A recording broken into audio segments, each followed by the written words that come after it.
ልጆቼ ነው የምት ወንድ ልጅ እውነቱ ሲናገር ደስ ይላል። ትክክለኛ ጸባያችሁ ተናገራችሁ። የሞቀ ትዳር እያላቸው ልክ አላህ ሲሰጣቸው አልሐምዱሊላህ ብሎ ማመስገንተው ያምራቸዋል። እንደዛ ከሆነ አላህ ይስጣቸው። አላህ ተሻሽለ ኑር አለህ እንጂ ውል በላለህ። ወንድ ልጅ አባትሽ ነው፣ ወንድ ልጅ ወንድምሽ ነው ምናምን ልትሉ ይችላል።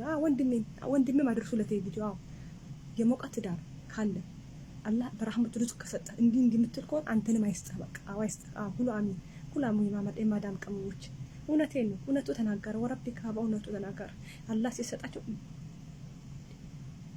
ሴት እኮ ወላሂ ማሻአላ ምስኪን ነን እኮ ወላሂ ላዚም ካለን ቤታችን ማሻሻል ትዳራችን ማሟሟቅ ነው እንጂ ውል አንልም።